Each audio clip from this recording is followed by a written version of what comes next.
8 de la mañana, 16 minutos. Saludamos a la representante a la Cámara por la Alianza Verde, Catherine Jubinao. Representante, bienvenida a RCN Radio. Buen día. Muy buenos días, Jesús y Juan Manuel, y Hablado, por supuesto, y a los escuchas. Bueno, gracias por atendernos. Estábamos siguiendo atentos lo que pasó ayer en el Congreso y usted ha dicho que lo correcto es presentar un nuevo texto referente a la reforma a la salud, un nuevo texto el próximo 20 de julio. ¿Por qué? Pues la verdad es que la actual reforma que hace trámite en el Congreso y que está ya en plenaria de la Cámara de Representantes ha perdido mucha legitimidad. Yo creo que esta es una reforma que nació chueca porque nació sin la concertación suficiente y desde el comienzo varios partidos y junto al senador Humberto de la Calle, por ejemplo, y mi persona, dijimos que eso tenía que ser una ley estatutaria. Luego arranca el trámite como ley ordinaria en la Comisión Séptima y se le cuelgan muchísimos más vicios de trámite. En la Comisión Séptima se cometieron cualquier tipo de arbitrariedades. Y adicionalmente, pues ya después de 4 meses de estudio, que llevamos varios congresistas, junto a expertos, junto a académicos, junto a organizaciones del sector, incluso junto a exdirectivos del sector, pues ya llegamos a la conclusión de que es una reforma que en su contenido también está mal enfocada, porque parte de concepciones falaces, con un sesgo antiprivado, sabiendo que, ojo, según Transparencia por Colombia, los últimos escándalos de corrupción entre 2016 y 2020 tienen una mayor prevalencia del sector privado, es decir, del sector público. Son más los políticos y las instituciones públicas las que tienen participación en los últimos escándalos de corrupción que los privados, sin negar, por supuesto, que en los privados también hay corrupción. Esto no es un problema de privados o públicos, la corrupción permea a ambos sectores. Pero tiene problemas como que, por ejemplo, se le eliminan los controles a la facturación. Ese para mí, y con esto termino, es el problema más grave de la reforma, que la reforma desaparece, o por lo menos no es claro que se mantengan las auditorías previas y concurrentes en las atenciones en salud, y lo que dice la reforma es que los prestadores le girarán a la ADRES la facturación que quieran. Eso es un barril sin fondo, y la ADRES les desembolsará el 80% de la facturación sin control y solamente el 20% restante de las atenciones en salud estarán sometidas a auditorías de manera aleatoria. Entonces, aquí estamos quitando los controles de manera que la fuga de recursos y los escándalos de corrupción a los que podríamos estar abocados en los próximos años podrían ser aún peor de los que hemos visto hoy. Ahora, representante, el tiempo tampoco va a dar, porque estamos a 2 de junio, se citó para el próximo martes, estamos hablando de sesiones ordinarias finalizando el 20 de junio, posiblemente convoquen a extraordinarias 2 semanas más, no van a dar los tiempos igual. Si convocan a extraordinarias, el presidente de la Cámara, David Racero, puso un tuit en estos días que íbamos a ir hasta el 30 de junio y algunos dicen en el Congreso que probablemente vayamos hasta el 5 de julio. Dado que la reforma de la salud es una ley ordinaria, sí podría dar los tiempos, teniendo presente que se apruebe en plenaria esta semana. Si no se aprobara en la plenaria de la Cámara esta semana, sí estaríamos comprometidos. Obviamente el gobierno hace cálculos de que eso se va a aprobar en la Cámara esta semana que viene, pero lo que nos quedó claro ayer a todos es que eso no es una certeza.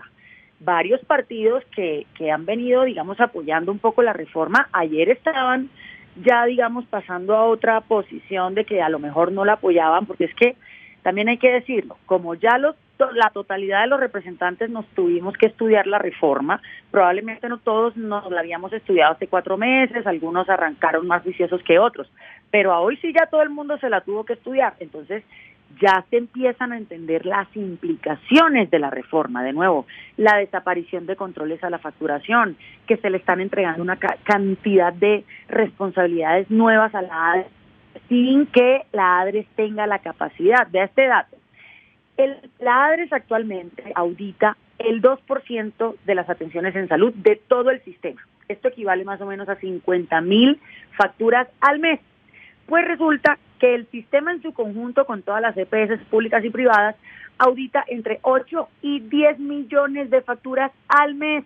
Entonces, para que la ADRES ganara la capacidad que hoy tiene todo el sistema, la ADRES tendría que apenas en 2 años multiplicar su capacidad por 160.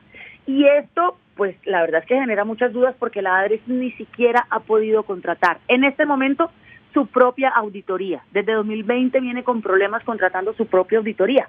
Entonces digamos que esta reforma, yo entiendo que se necesita una reforma, claro que sí, allá en las regiones más apartadas del país, a donde no llega no solamente la salud, no llega la educación y no llegan los servicios públicos tampoco. Entonces, claro que sí hay que hacer una reforma, pero esta reforma está mal concebida, es sesgada, está profundamente ideologizada y no está teniendo en cuenta los avances importantísimos de nuestro sistema de salud en los últimos 30 años, las capacidades instaladas y desarrolladas tanto por el sector público como el privado, que nos llevan hoy a tener mejores indicadores que la mayoría de los países de la OCDE. Colombia siempre está al final de los rankings de la OCDE.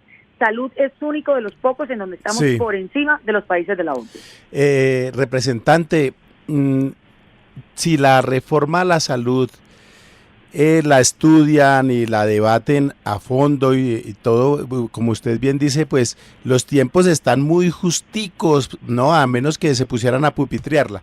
Pero la reforma a la salud sería como lo único que podría salvar las reformas que quedan, porque es que tenemos la reforma a la salud, pero después está la reforma pensional, está la reforma laboral, y eso pues también requeriría tiempo. ¿Usted cree que o no piensa que el gobierno se terminaría jugando para tener algo que mostrar, salvar del ahogado el sombrero, y aunque sea pasar la reforma a la salud antes de el cierre de esta legislatura? Lo que pasa es que la reforma a la salud es una ley ordinaria y no se muere si no se aprueba en este semestre. O sea, eso pasa con las leyes, con los actos legislativos, que son las reformas de la Constitución, y las estatutarias, que esas sí, si no se aprueban antes del 20 de julio, se hunden, como por ejemplo cannabis, que es un acto legislativo. La reforma a la salud, si no se aprueba en su totalidad, digamos, plenaria de Cámara y luego primer debate en Senado y luego plenaria en Senado, no pasa nada. La reforma puede continuar en la legislatura que sigue, y asimismo la reforma laboral, que también es una ley ordinaria. Podrían darle un primer debate de aquí al 20 de julio o hasta las extras y continuar perfectamente la otra legislatura. Entonces, vea que yo creo que de hecho es al revés. Si estas reformas pueden pasar a la siguiente legislatura y luego presentan la pensional, ¿por qué no se da un debate tranquilo? ¿Por qué no se da un debate pausado? ¿Cuál es el afán, por ejemplo, que tiene el gobierno de venir a ferrocarrilear reforma de la salud, como lo hicieron de feo en la Comisión Séptima y como esperemos que no ocurra en la plenaria de la Cámara? En la Comisión Séptima lo que vimos fue que hubo votaciones en bloque en donde metían artículos casi que pupitriados en donde unos no tenían nada que ver con otros. Entonces imagínese usted la situación, un representante que pudiera estar en desacuerdo con un artículo, pero en acuerdo con otro artículo, se las metieron en el mismo bloque.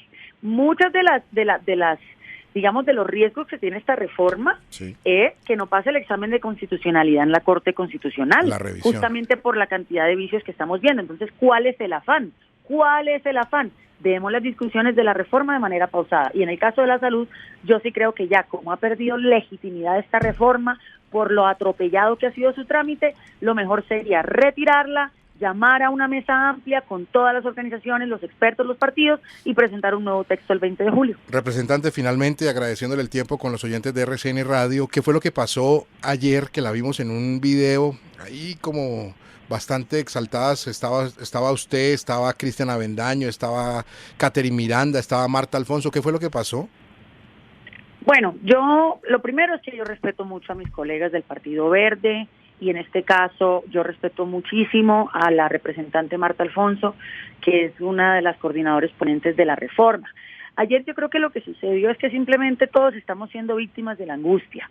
Todos los congresistas en este momento estamos muy angustiados y manejando altos niveles de estrés. Entonces, tanto los que apoyan la reforma como los que ya no estamos apoyando este texto, pues digamos, somos presa de las afugias y de las angustias que se viven en el recinto. Entonces, lo que ayer sucedió fue simplemente que la representante Marta Alfonso, pues exaltada, nos reclamaba porque algunos colegas de la bancada firmamos la proposición de archivo que lideró la representante Julia Miranda, que es una mujer que tiene mucha autoridad, digamos, dentro de la bancada y del Congreso. Entonces, un poco ella nos hacía el reclamo, pues nosotros también pues nos alcanzamos a exaltar y le pedimos que por favor, que no nos hablara así, que bueno, pero de nuevo, no es una cosa que va a trascender dentro de nuestra bancada. Yo creo que dentro de nuestra bancada el Partido Verde impera el respeto y para nosotros son importantes las formas.